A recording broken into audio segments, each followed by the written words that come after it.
નકલી અધિકારી, નકલી ઘી અને હવે યુવરાજ પણ નકલી.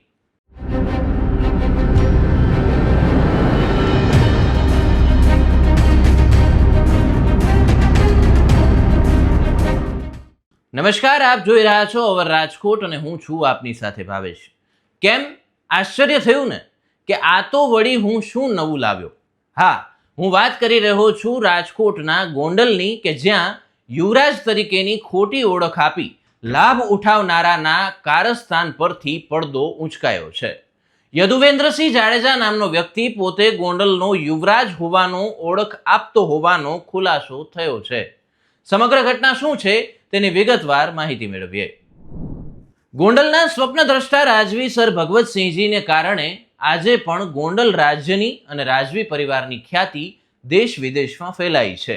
ત્યારે તાજેતરમાં મહેસાણા, ગોતા સહિતના કાર્યક્રમોમાં યદુવેન્દ્રસિંહ જાડેજા નામની વ્યક્તિ ગોંડલના યુવરાજ તરીકે માભો જમાવતા હોવાની વિગતો સોશિયલ મીડિયાના માધ્યમો દ્વારા બહાર આવી હતી. લોકો ગોંડલ રાજવી પરિવારથી સુપેરે પરિચિત હોય આ નવા યુવરાજ વળી ક્યાંથી આવ્યા તેવા સવાલો સાથે રાજવી પરિવારને જાણ કરી હતી. તો વિગતો જાણી અને રાજવી પરિવાર પણ અચંબિત બની ગયો હતો. ગોંડલ રાજ્યના એકમાત્ર યુવરાજ હિમાંશુસિંહજી હતા. તેમનું રાજ તિલક હજુ 8 માસ પહેલા થતા તેઓ ગોંડલના રાજવી બન્યા છે. તો રાજવી હિમાંશુસિંહજીએ લગ્ન જ નથી કર્યા તો યુવરાજ ક્યાંથી? ઉઠેલા સવાલો અંગે રાજવી પરિવારના પ્રતિનિધિ રાજેન્દ્રસિંહ જાડેજાએ વિગતે ચોખવટ કરવી પડી છે. તે ખાસ કરીને ખુલાસો કરવાનો છે કે ગોંડલમાં 17મી પેઢીએ, ગોંડલ સ્ટેટના 17મી પેઢીએ મહારાજા હિમાંશુસિંહજી સાહેબનું જ હમણાં તાજેતરમાં આપણે રાજ તિલક થયું છે. અને એ મહારાજા ભગવતસિંહજી જે ગોંડલ સમગ્ર વિશ્વમાં વખણાય છે તે ભગવતસિંહથી 5મી પેઢીએ છે અને હાલ પોતે નામદાર મહારાજા તરીકે બિરાજમાન છે. અમને ધ્યાનમાં આવ્યું કે કોઈ યદુવેન્દ્રસિંહ જાડેજા કરીને છે, જે થોડા સમય પહેલાં પાટીદાર સમાજનું એક ભવ્ય સંમેલન થયું હતું. ત્યારબાદ એક ધંધુકામાં 111 દીકરીના સમૂહ લગ્ન ઉત્સવ સરસ મજાના થયા હતા. અને ત્યારબાદ હમણાં ક્ષત્રિય સમાજની એકતાનું એક કોઈ ગોતા ખાતે એક સંમેલન થયું હતું.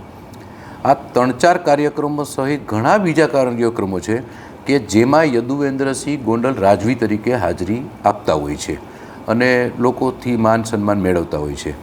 અમારે આ સ્પષ્ટતા એટલા માટે કરવી પડે કે યદુવેન્દ્રસિંહના પૂર્વજો એટલે કે 9 પેઢી પહેલાં ગોંડલ સ્ટેટથી અલગ પડ્યા હોય અને એમને ભાયાતી ગામ, દાળિયા અને વેજા ગામ આપેલા. ત્યાર પછી કોઈ પણ પ્રકારનો ગોંડલ સ્ટેટ સાથે એમને કોઈ નાતો નથી રહેતો. રાજભાઈ, ખાસ કરીને વાત કરીએ તો આપને કઈ રીતે માલુમ પડ્યું કે ભાઈ આ રીતે જે છે ફરજી ક્યાંક ને ક્યાંક બનાવ બની? બિલકુલ, ગોંડલ સ્ટેટને આપ સૌ જાણો છો કે લોકો એક આદરભાવથી જોતા હોય છે, ચાહતા હોય છે. તો ગોંડલને જે ચાહનારા લોકો છે કે ખાસ કરીને ધોરાજી, ઉપલેટા, ગોંડલ જે જૂનું ગોંડલ રાજ્ય છે ત્યાંના અમારા બધા ભાયાતો હોય, સ્વાભાવિક લોકો, બીજા અન્ય લોકો જેને ગોંડલ સ્ટેટનો મહારાજા સાહેબનો પોતાનો સંપર્ક કર્યો, અમારો બધાનો સંપર્ક કર્યો અને એના અનુસંધાને અમે જે કોઈ યુટ્યુબના વિડીયો, સોશિયલ મીડિયાના વિડીયો, કોઈ કંકોત્રી વગેરે જે બી અમે જોયું, અમને એવું લાગ્યું કે આ વાત ખોટી થાય છે. આજે ગોંડલ સ્ટેટને લોકો આદરથી જોવે છે અને આપણે આવા કોઈ સંમેલનોમાં ક્યાંય ઉપસ્થિત નહોતા રહ્યા, આપણને કોઈ આમંત્રણ બી નહોતું અને આવી કોઈ ખોટી રીતે ગોંડલનું નામ ઉછાળતું હોય, ગોંડલ સ્ટેટનું નામ જ્યારે ઉછાળતું હોય ત્યારે આ સ્પષ્ટતા કરવી અમારા માટે જરૂરી બની ગઈ હતી. ખાસ કરીને હવે આપના તરફથી કઈ રીતના જે છે તે આ બાબતે પગલાં લેવામાં આવી રહ્યા છે? અમે ખાસ કરીને બધાના મીડિયાના માધ્યમથી દરેક મીડિયાના માધ્યમથી બધા જ લોકોને અમે જાહેર કરીએ છીએ કે સૌથી પહેલી વાત તો એ કે આવા કોઈ કાર્યક્રમોમાં ગોંડલ સ્ટેટ કે ઉપસ્થિત રહ્યા નથી, આમાં ક્યાંય સામેલ નથી. હા, સારું કાર્ય કોઈ કરતું હોય તો હંમેશા ગોંડલ મહારાજા સાહેબની શુભકામનાઓ સાથે હોય છે.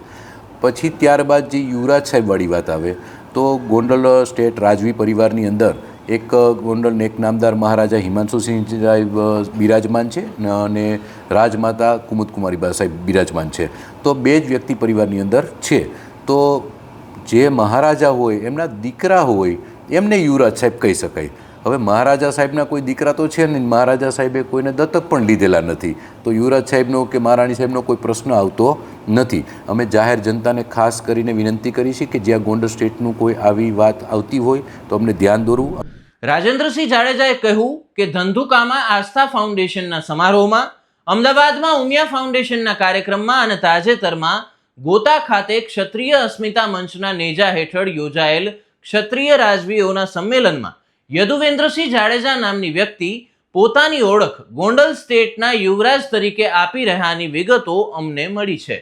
હદ તો ત્યારે થાય છે કે આ યદુવેન્દ્રસિંહે રાજવીઓના સંમેલનમાં ગોંડલ યુવરાજ તરીકે ઉદ્બોધન પણ આપેલું હતું.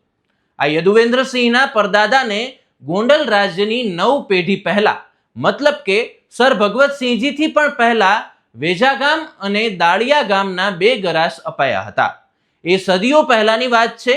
બાદ અને હાલમાં યદુવેન્દ્રસિંહને ગોંડલ રાજવી પરિવાર સાથે કોઈ સ્નાન સૂતકનો પણ સંબંધ નથી. વધુમાં તેમણે કહ્યું કે ગોંડલના રાજવી હિમાંશુસિંહજીએ હજુ લગ્ન પણ નથી કર્યા, તો યુવરાજ હોવાનો કોઈ સવાલ જ નથી. હાલ ગોંડલ સ્ટેટનો કારોબાર રાજમાતા કુમુદકુમારીજી ચલાવી રહ્યા છે. રાજેન્દ્રસિંહ જાડેજાએ સ્પષ્ટતા સાથે ચેતવણી પણ ઉચ્ચારી છે કે કોઈ પણ સંસ્થા કે સમાજે ગોંડલના રાજવી પરિવારની અંગે કોઈ સ્ટેટમેન્ટ આપતા પહેલા અગાઉથી ગોંડલ સ્ટેટની મંજૂરી લેવી આવશ્યક છે. રાજવી પરિવાર દ્વારા યુવરાજ તરીકે રોલો પાડી રહેલા નકલી યુવરાજ સામે કાનૂની કાર્યવાહી કરાશે તેવું જાણવા મળ્યું છે. તો ન્યૂઝ રિલેટેડ આવા જ વિડીયો જોવા માટે આપ અવર રાજકોટની યુટ્યુબ ચેનલને સબસ્ક્રાઇબ કરવાનું ભૂલશો નહીં. નમસ્કાર.